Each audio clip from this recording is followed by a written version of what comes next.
Alright, what's going on, guys? Trev back again, here to bring you another video. This one's going to be doing my second last Q&A leading up to the premiere for The Walking Dead Season 7. In this one, we're going to be talking about the hype. So a few people have asked me, Trev, how excited are you feeling for this season compared to other seasons? It's not bad. Oh my god, this is my line!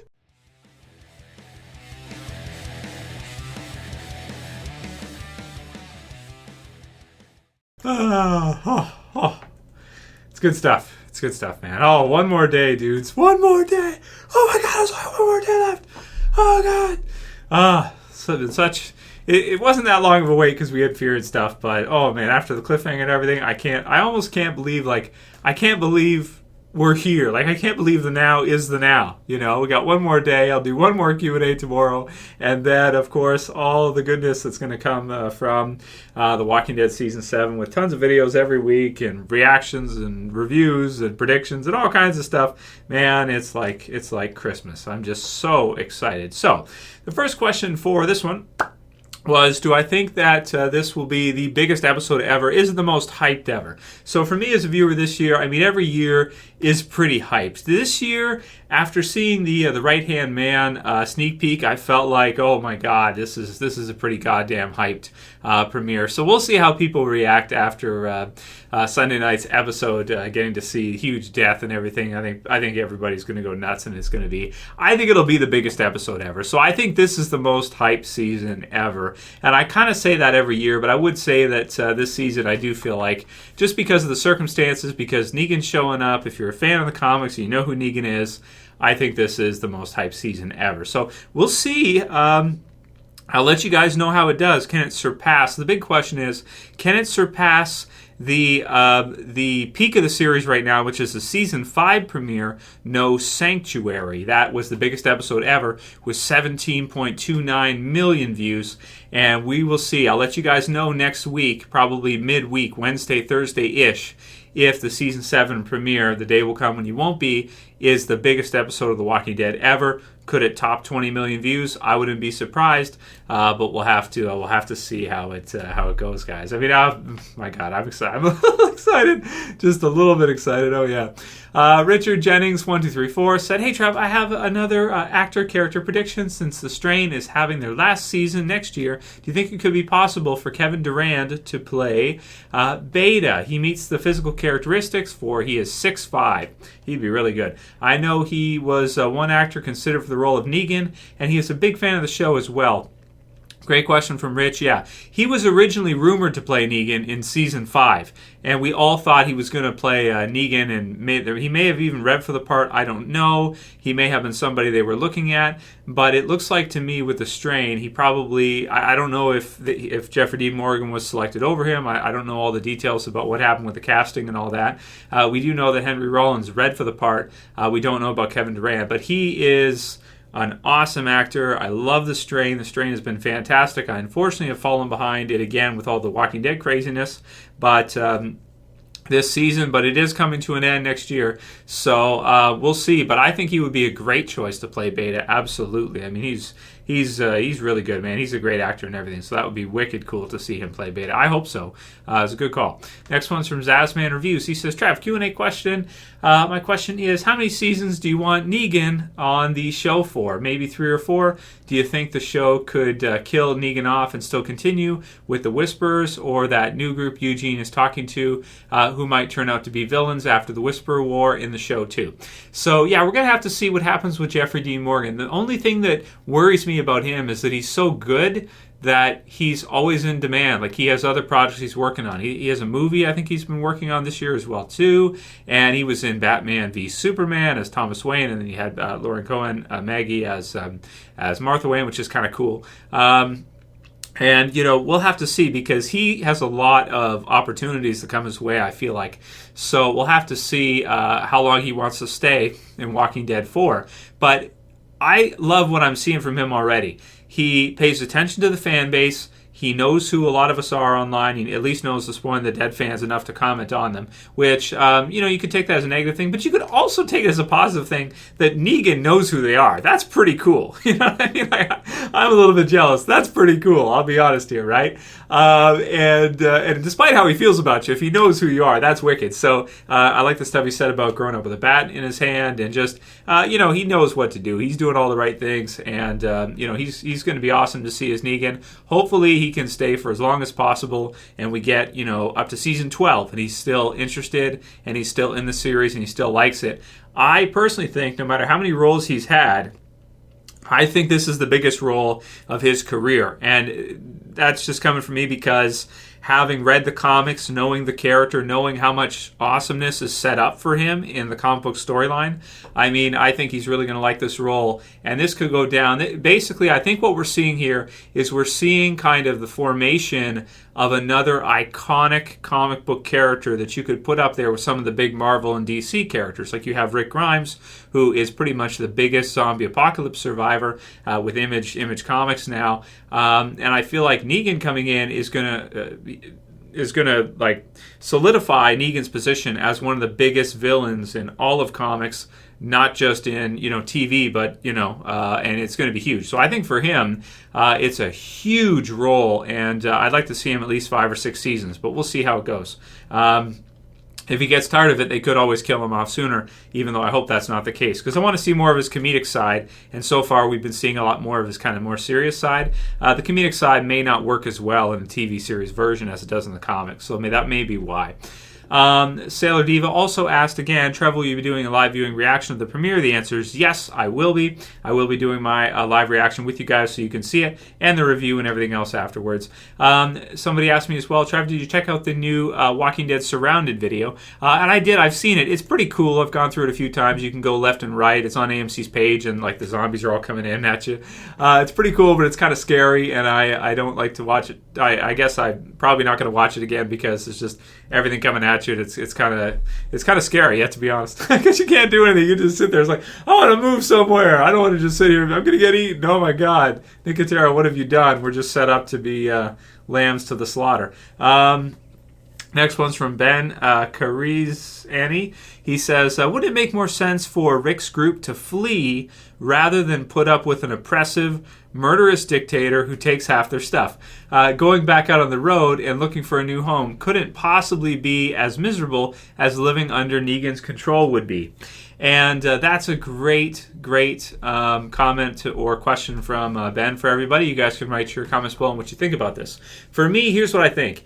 They're kind of set up now at Alexandria. It's an awesome place to live. They're living, okay, they may not have all the luxuries of normal life and food and all that, but they're living in like a zombie apocalypse gated community that is it's pretty beautiful for the ZA. I mean, that's you've got these houses that Rick talked about with Lori going to at one point, and these really expensive houses and stuff that only even in real life almost nobody could afford to live in. These kind of houses like that cost like over $500,000 or $1 million for these type of things, and it's just a really nice place to live. You've got elderly people there. You've got Rick feeling a sense of ownership to them, a sense of because of Deanna and her kind of dying wish is that Rick will protect them and they will be his people and all that, and Douglas in the comics. So I feel like at this point with Rick, if he takes everybody and he leaves, some of them are not going to be, some of the people there are not suited for the road, I don't think. I think a lot of them are not suited for the road. Rick and the immediate group of survivors, they'd probably be fine, but there's so many other characters at Alexandria that I just don't think are well suited to survive out there. Like a lot of them would die. I think Rick knows that, and I think because of what happened with Deanna, he feels responsible for them and at least giving them the best chance that they can have. Plus, they do view Alexandria as their place now. They did kind of earn it. They did kind of spill blood, so to speak, as Rick said in season 3, because with No Way Out, they beat them back. They beat back the zombies, and they earned Alexandria. So if Rick is to leave, it's kind of like, and also like in season 5, you have Michonne, and she talks about being out there for too long. You have Tyrese who gets bitten, probably a lot of it due to exhaustion. They're getting really tired. There's the heat and everything. They're going around all the time, and they're just kind of out of it, right? They're not too secure.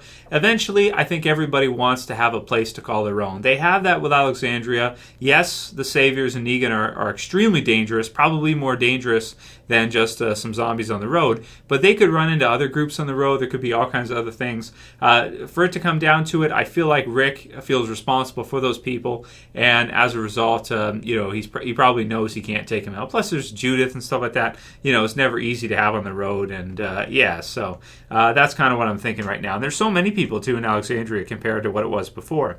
So that's what I think about that one. Next one's from Jay Crows. He says, "Hey, Trev, Q&A. Hope you can answer mine, as I am in need of some of your ideas. We are having a Walking Dead season premiere party this Sunday, and we have a few games we are going to play along with the season premiere.